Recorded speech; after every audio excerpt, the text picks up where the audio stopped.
भगवत कृपा पात्र को कोई प्यार नहीं करता। आपको लगेगा कि ऐसा कैसे?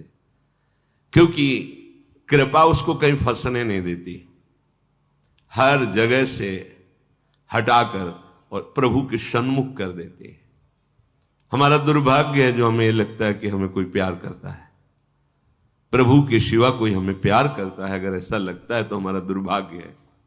अगर कोई कर रहा है तो मेरे प्रभु ही इस रूप में कर रहे हैं, ये बात तो समझ में आती है।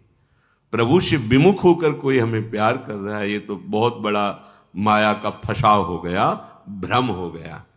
पर कृपा पात्र को ये भ्रम भी नहीं होने दिया जाता, दिखाई देता है इस जगत। सच्ची मानिए, हृदय की ऐसी स्थिति होती है, नहीं होता कहीं कोई ठौर ठिकाना हो, चाहे भी तो नहीं होता। उसका तो स्वभाव जन्म जन्मांतर से पड़ा रहा है ना, ममता आसक्ति करना। कोई एक बार प्रेम से बोल दे तो उसका मन कहने लगता है ये मेरा, ये मेरा है, ये मुझे चाहता है, ये मुझे मेरा अपना है। प्रभु से विमुख करने वाली जो अपनापन की वृत्ति है, प्रभु की कृपा पात्रों के हृदय में वो उदय ही नहीं होने दी जाती। तब ये भरोसा जागृत होता है कि अब क्या गति क्या दुर्गति, में किसी लायक ही नहीं हूं कि मैं कोई दावा पेश करूं प्रभु से, मैं बड़ा व्रत नियम, मैं बड़ा जपी तपी, प्रभु आप मेरा कल्याण कर दे या मुझे परम पद। वो हृदय में देखता है किसी तो बस अब उठा भरोसा, अब तो बस लाड़ लीजिए श्यामा जी, आप करुणा समुद्र आप देख लीजिए। बस हृदय से जो शरणागति प्रकट होती है, सब ज्ञान सब दिव्यताएं इसी से प्रकट हो जाती है।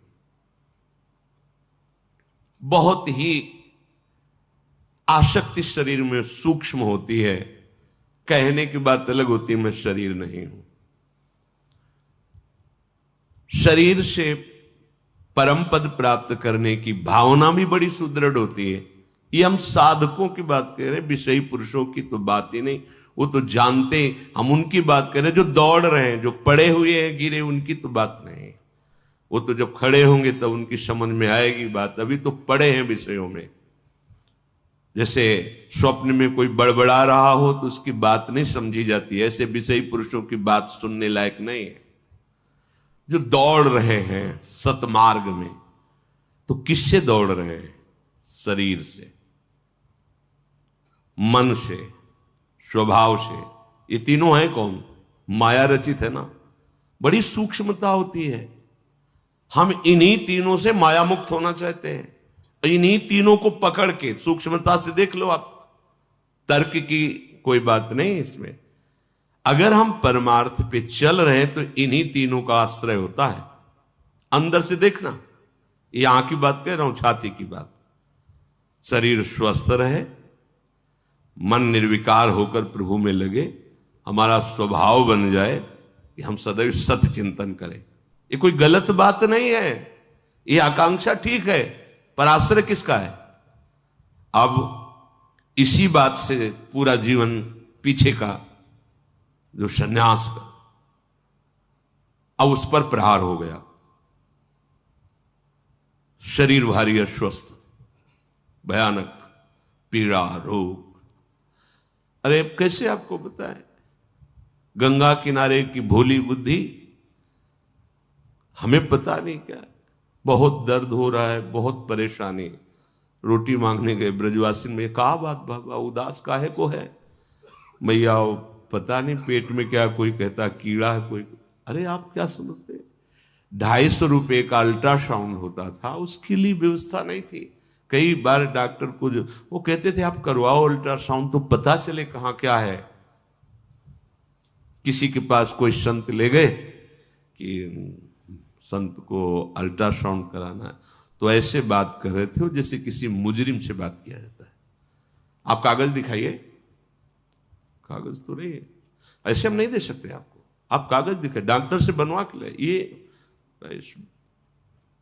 रहने दीजिए, आप रहने दीजिए ऐसे।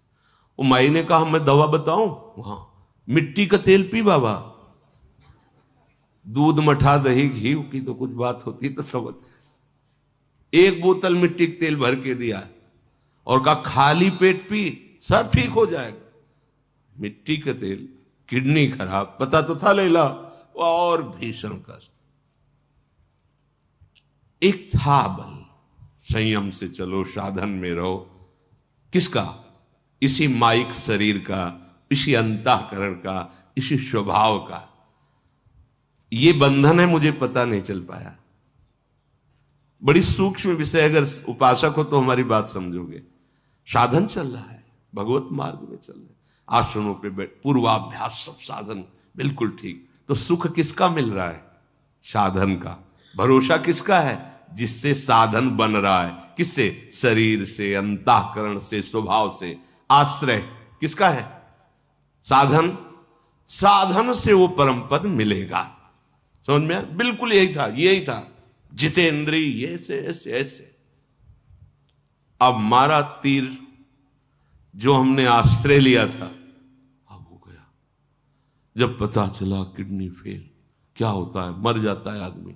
बिल्कुल पता नहीं किडनी कौन सा अंग, हमें क्या पता, मर जाता है। कब? कभी भी। अच्छा, अब लगा कि ये भी गया। जिसके भरोसे से साधन चल रहा, वो शरीर गया।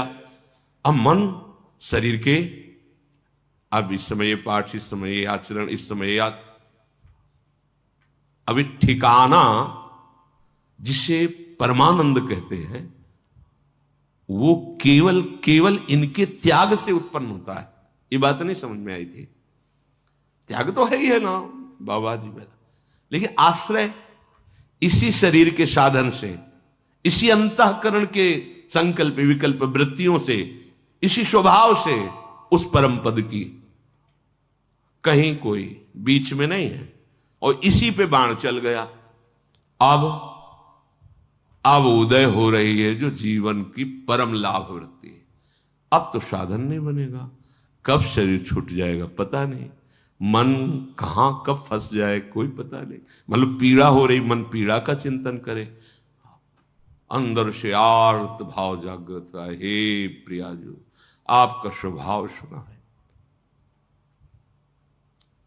अब तो साधन भी नहीं, साधन का भी भरोसा छूटा, जिससे साधन बन रहा था उसका भी भरोसा छूटा। वो वृत्ति उन्होंने ही दी शरणागति की। शरणागति ऐसा नहीं कि नहीं जानते थे, शरणागति थे, पर शरणागति में जो सूक्ष्म बाधा थी, आचार्य वचनों से, दूरादपास्य स्वजनान सुखमर्थ कोटिम, फिर सर्वेषु साधन वरेषु चिरम निराशा, ये समझ में नहीं आया था। परमानंद की प्राप्ति की आशा साधन से थी। सर्वेषु साधन वरेषु चिरम निराशा, ये नहीं, ये कैसे? साधन से निराश हो गए तो फिर हमारा परमार्थ क्या? ये बड़ी ऊंची बात है। सर्वेषु साधन वरेषु चिरम निराशा। जब साधन के यंत्र ही ठीक नहीं रह गए तो क्या साधन? लगा कि धाम का आश्रय, धाम का जो शरणागति, अभी कोई रंग नहीं चढ़ा, एकदम हृदय में आर्त भाव, बस राधा राधा। अब तो वो वृत्ति देने वाली छूट गया आश्रय। किसका? साधन और साधन के यंत्रों का। अब एक केवल भरोसा रहा साध्य का, एक भरोसा रहा साध्य का, बस आप और आपकी कृपा। अब निकलने लगे वचन कि मेरे साधन भी प्रियाजू, मेरे साध्य भी प्रियाजू। ये हम कभी नहीं सोच पाते, कभी नहीं समझ पाते, कभी नहीं हो पाता, ये कभी नहीं हो पाता। ये उन्हीं के विधान से हुआ, क्योंकि स्वभाव अपना, साधन अपना। तो ये जो आचार्य चरण बोले सर्वेषु साधन वरेषु चिरम निराशा, ये बात कभी नहीं आती।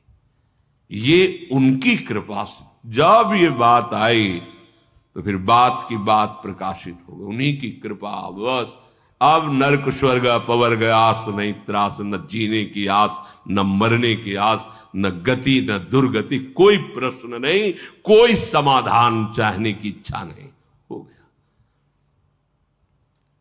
इसे कहते हैं